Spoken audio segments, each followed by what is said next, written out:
Halo guys, selamat datang di channel D4 RCS. Pada kesempatan kali ini kita akan belajar dari Grandmaster Garry Kasparov ya guys ya. Jadi match ini itu diambil dari ronde 16 kejuaraan dunia tahun 1985. Oke, tanpa basa-basi lagi, kita langsung masuk ke gamenya ya. Jadi kondisinya di sini Karpov, Grandmaster Anatoly Karpov memegang buah putih dan Grandmaster Garry Kasparov memegang buah hitam ya guys ya. Jadi Karpov membuka dengan E4, dibalas Kasparov dengan C5. Sicilian defense ya guys ya, pertahanan Sisilia. Kode F3 dan E6 ya. Jadi di sini pembukaan Sicilian ini banyak cabang ya guys ya. Ada yang bisa main D6, ada yang kuda C6 juga, tapi di sini Kasparov memilih untuk memainkan E6 ya guys ya. E6, D4, C pukul D4, kuda pukul D4. Jadi kita akan memasuki pembukaan Sisilia terbuka ya guys ya, dimana terjadi pertukaran di tengah di petak-petak tengah. Lalu Kasparov melanjutkan dengan kuda C6. Jadi ini variasi yang cukup terkenal ya, ini namanya variasinya Taiwan variation ya, variasi yang cukup terkenal juga.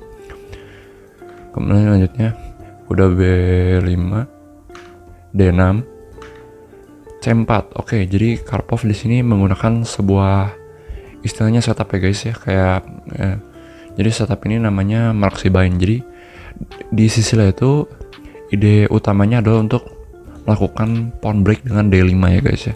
Nah, gerakan C4 ini tuh berfungsi untuk menghalangi atau membuat sulit bagi hitam untuk memainkan gerakan D5 ini ya guys ya. Dapat kuda F6, kuda C3 dan A6, kuda A3.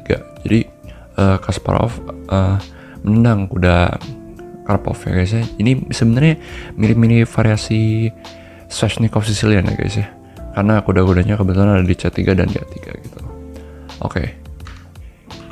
Sebelumnya biasa di gerakan di posisi ini tuh adalah antara gajah E7 ya biasa gajah E7 H6 menurut komputer sih, menurut engine ya guys ya. Tapi di sini Kasparov memainkan sebuah gerakan yang cukup tidak biasa ya sebenarnya di posisi D5 guys. Jadi ini adalah sebuah sacrifice pion ya guys ya, sacrifice pion oleh Kasparov yang mungkin cukup mengagetkan ya. Jadi karena ya sebenarnya ya gerakan ini membuat Kasparov hilang satu pion, tapi kita lihat ke depannya apa yang terjadi ya.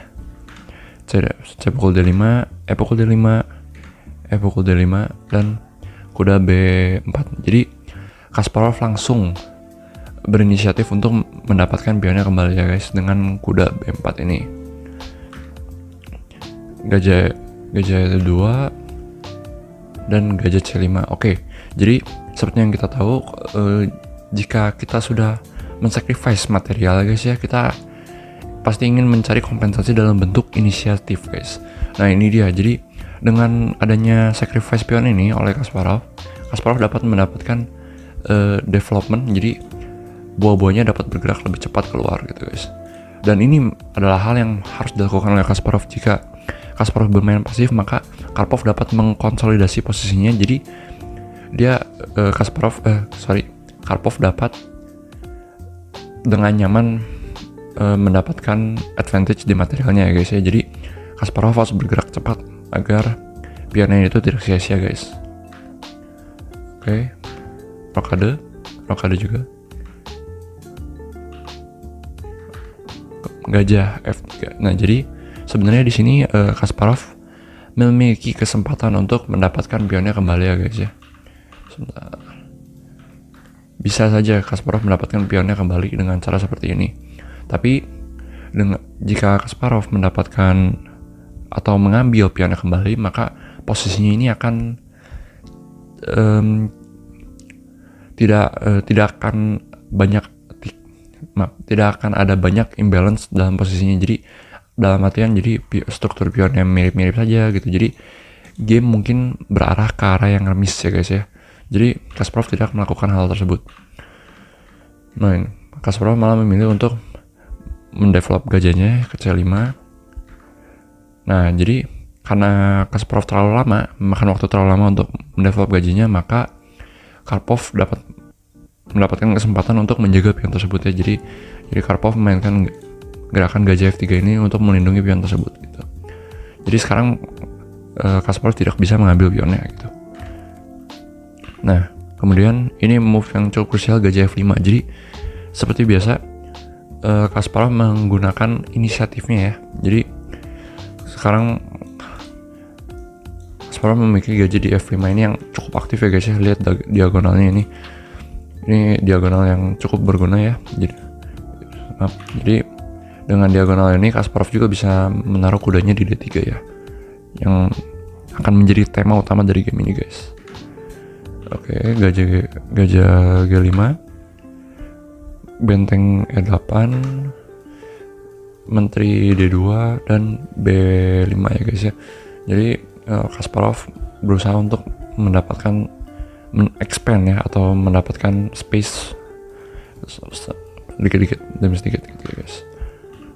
Nah, benteng D1 dan kuda D3 ini guys, ini adalah salah satu tema yang paling penting dari game ini guys. Jadi Kasparov berhasil memasukkan kudanya ke D3 guys, dan yang salah satu faktor utama kudanya bisa ke D3 ini adalah karena ada gajah di sini guys. Gajah ini menjaga kuda Kasparov guys, dan kuda D3 di sini tidak gampang untuk dihilangkan guys, atau tidak gampang untuk ditendang-tendang guys, karena tidak ada buah-buah dari kelompok putih yang dapat dengan mudah menggeserkan posisi kuda ini. Jadi kuda ini bisa dibilang sangat powerful guys. Mungkin nilainya ini bisa lebih dari benteng-benteng di sini. Benteng-benteng mirip Karpov. Kenapa? Karena dia sangat aktif. Lihat berapa banyak kotak yang dikontrol oleh kuda ini. Nih. Ada 8 guys, makanya jadi game ini sering disebut sebagai Octopus Knight ya guys ya. Si kuda ini tuh sering disebut sebagai Octopus Knight karena setiap kotak yang dikontrol oleh kuda ini, setiap kotak yang ada 8 kotak yang dikontrol oleh kuda ini loh guys. Oke, kita lanjut aja ke game ya. Nah, melihat ancaman D4 B4 di sini yang dapat memfork kuda-kuda ini, Karpov pun memundurkan kudanya. Dan ternyata ini adalah gerakan yang salah guys. Kalian bisa lihat ya, bar evaluasinya di pinggir ini adalah gerakan yang salah, dan Kasparov winning di sini guys.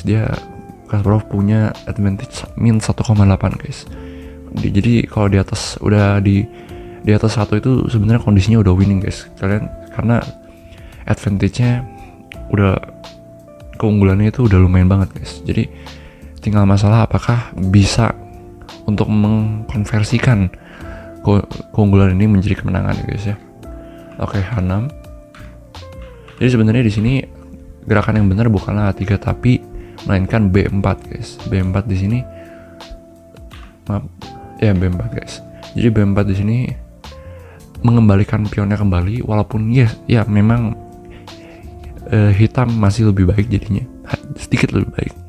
Tapi ini merupakan hal yang perlu dilakukan oleh putih ya guys ya, supaya kudanya ini bisa ke C2 dan bisa jadi kudanya ini bisa nanti ke C2 dan terus bisa mengkontes kudanya di D3 ini guys, kuda hitam yang di D3 ini. Nah, masalahnya kalau main kuda B1 di sini, sekarang Karpov sulit untuk kuda-kudanya ini sulit untuk mengkontes kuda hitam di sini guys. Jadi H6 Kasparov. Nah, Kasparov dengan posisinya yang sudah cukup enak ya guys ya, dia mulai melakukan ekspansi dan mengimprove posisinya, atau memperbaiki dan mengimprove ya posisinya sedikit demi sedikit. H6 menendang gajahnya pindah B4. Jadi Kasparov semakin mengambil posisi lebih banyak ya guys ya. Kuda H5 tidak masalah, gajah D6 dan gajah G3, benteng C8. Jadi seperti biasa Kasparov dengan posisinya yang sudah lebih baik akan berusaha sebaik mungkin untuk mengambil lebih banyak space, lebih banyak petak-petak ya guys ya, mengontrol lajur C dan lajur E ya guys ya. B4 dan G5 ya. Jadi di sini Kasparov ini idenya ada dua guys sebenarnya, karena di sisi lain ini tidak ada cara untuk mengimprove atau memperbaiki posisi atau mengembangkan posisinya lagi. Jadi Kasparov sekarang melakukan ekspansi di sisi raja guys dengan gerakan G5. Nah ini idenya ada beberapa guys, dia bisa mengambil space dan bisa mengambil tempat petak-petak di sayap raja, dan juga bisa juga merupakan sebuah rencana untuk melakukan serangan di sayap raja guys gitu. Dan ditambah dengan kuda yang sangat kuat di D3, ini bisa menjadi serangan yang menyeramkan guys. Dan halnya yang konyol di sini adalah tidak ada satupun buah-buah putih di sini yang dapat dengan mudah mengkontes kuda di D3 guys. Kuda D3 ini adalah aset yang sangat besar guys. Mungkin kalau bisa Karpov akan sangat ingin mengorbankan bentengnya ini untuk menghilangkan kuda ini guys, karena kuda ini sangat kuat guys di D3. Jadi ini sangat penting guys, ini konten yang sangat penting guys. Belum tentu karena nilainya nilai benteng itu 5 dan nilai kuda itu 3, maka benteng itu lebih berharga dari kuda. Tergantung konteks guys. Kalau di konteks di sini kudanya itu jauh nilainya daripada benteng-benteng ini guys. Ini value-nya ini sangat besar guys. Kuda di sini value-nya sangat besar guys. Oke, jadi kita lanjut aja. Pertukaran di D6. Nah biasa begini guys, kalau misalnya kita sedang diserang ya guys ya, ada kalanya kita mulai istilahnya melakukan pertukaran buah ya, karena dengan adanya pertukaran buah tersebut kita dapat mengurangi jumlah penyerang gitu guys. Nah kali ini kan tadi kan ada gajah di D6 kan, gajah di D6 ini sebenarnya bisa jadi aset penyerang bagi hitamnya, tapi Karpov memilih untuk menukarkan gajahnya dengan gajah Kasparov gitu guys. Oke, lanjut. G3 membuat tempat untuk gajahnya bisa kembali ke G2 ya, dan kuda D7. Oke, sebenarnya di sini ada pilihan lain ya guys ya, kayak D4 di sini. Jadi D4 ini maksa untuk gajahnya balik ke G2 ya guys ya, dan ya lebih banyak space lagi guys. Jadi kita bikin Kasparov membuat rajanya ini, raja putih ini sesak ya guys ya, nggak banyak move yang bisa dilakukan gitu guys. Bisa itu juga, tapi Kasparov menggerakkan kudanya ke D7. Mungkin ada ide-ide untuk memindahkan kudanya ke E5, semakin memperkuat posisi kuda di D3 ini karena ada backup ya guys ya. Jadi di kuda di E5 ini mensupport kuda di D3 ini, itu juga bisa. Kuda D7. Dan ide yang lain adalah, sebentar lagi kalian akan lihat. Nah ini dia, menteri F6. Tadi sebelumnya aku udah bilang kalau si menteri di sini itu ekspansi di sini dengan H6 dan G5 ini untuk ada rencana untuk melakukan serangan pada sayap raja, dan ini dia idenya guys. Menteri F6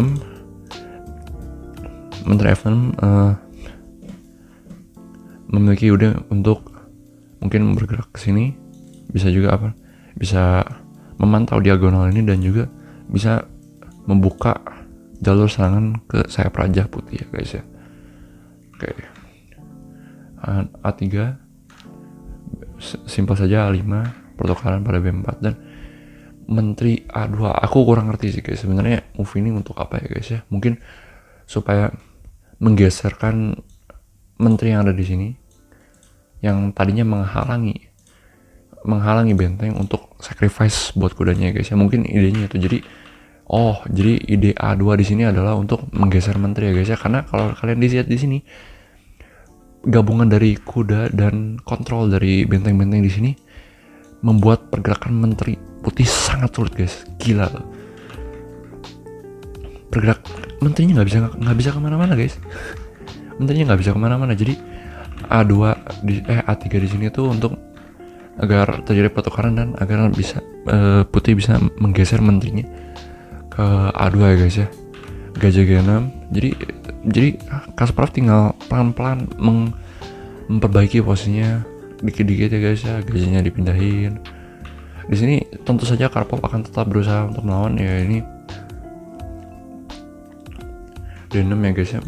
Tidak banyak move yang bisa dimainkan oleh Karpov di sini guys. Sedangkan Kasparov di sini sangat mengontrol tempo permainan ya guys ya.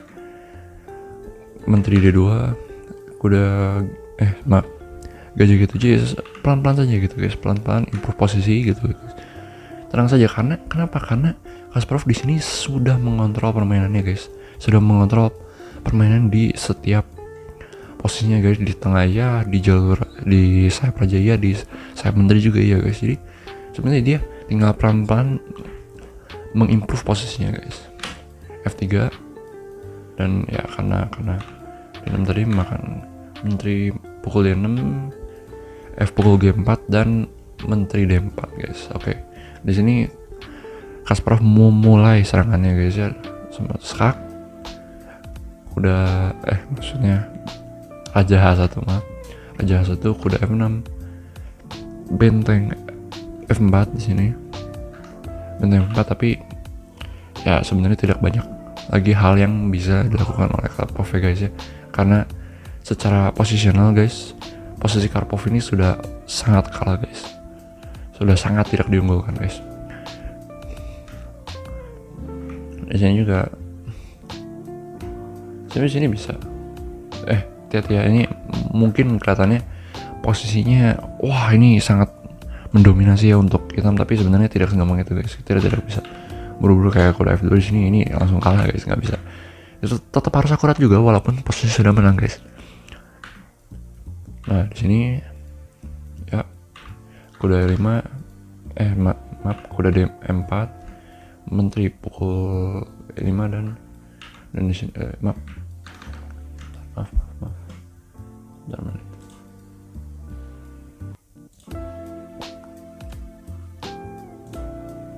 Ya menteri pukul D3, kuda F2 skak, benteng pukul ya sudah. Ini ya tinggal akurat dan konversi saja ya guys ya. Menteri D3, kuda F2, benteng F2 di sini, terus gajah pukul D3, dan di sini benteng D2, dan menteri E3 ya guys ya. Mungkin terkenanya aneh kenapa gitu, kenapa gajahnya di ini ya, karena Kasparov punya move ini ya, move cukup savage ya. Benteng C1 sebuah pengorbanan menteri. Kenapa? Karena jika Karpov memakan menterinya, maka pada akhirnya Garry Kasparov akan tetap memenangkan banyak material guys. Jadi sebenarnya fokusnya di sini adalah untuk mengkonversi aja guys. Jadi tidak fokus pada skakmatnya guys, tapi lebih ke konversinya guys. Ini konversi aja ke posisi yang lebih sederhana guys. Seperti ini kan Kasparov memiliki keunggulan di material yang sangat banyak ya guys. Jadi ini akan lebih mudah untuk dikonversikan menjadi kemenangan guys. Di sini ini game yang terjadi. Ada cara lain juga sebenarnya. Ini juga sama cara yang konversi juga. Jadi di sini Kasparov bisa mengkonversikan gamenya menjadi sebuah endgame dengan menteri untuk 3 buah minor ya guys ya. 3 buah minor. Itu juga bisa, tapi di sini Kasparov melakukan konversi dengan cara seperti ini, benteng C1 dan ya kuda B2, dan di sini blunder guys karena langsung ada mate in 5 guys. Jadi mate in 5 itu begini. Oke. Menteri F2 ini sangat kuat guys ya. Bagus move-nya. Menteri F2, kuda D2, pukul. Dan ya di posisi ini ya ini sebenarnya sebentar lagi juga akan mate ya guys ya. Dan kayak begini ya kita tinggal korban dan ya mate ya guys ya. Tapi di sini Karpov memilih untuk resign guys. Nah jadi itulah guys game yang sangat keren ya dari Garry Kasparov, bagaimana dia menggunakan sebuah sacrifice pion di opening Sicilian dan mendapatkan posisi yang sangat luar biasa guys. Jadi ini kompensasinya dalam bentuk dinamis ya guys ya. Jadi dinamis dalam artian dengan mengorbankan pion Kasparov berusaha untuk mencari keunggulan dalam hal dinamis artinya seperti peace activity guys. Peace activity itu yaitu aktivitas buahnya. Jadi aktivitas buah Kasparov di sini, sebentar. Aktivitas buah Kasparov pada posisi ini ya. Pada posisi ini jauh lebih baik daripada aktivitas buah Karpov ya guys ya. Jadi sebenarnya keunggulan itu bisa didapat dari keunggulan material maupun keunggulan dinamis guys. Dalam hal ini kita fokus pada keunggulan dinamisnya guys.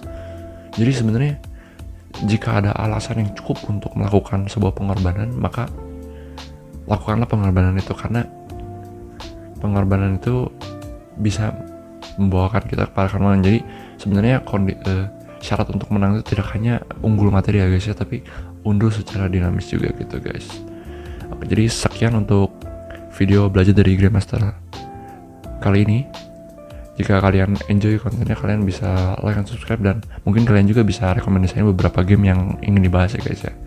Oke, sekian dan terima kasih.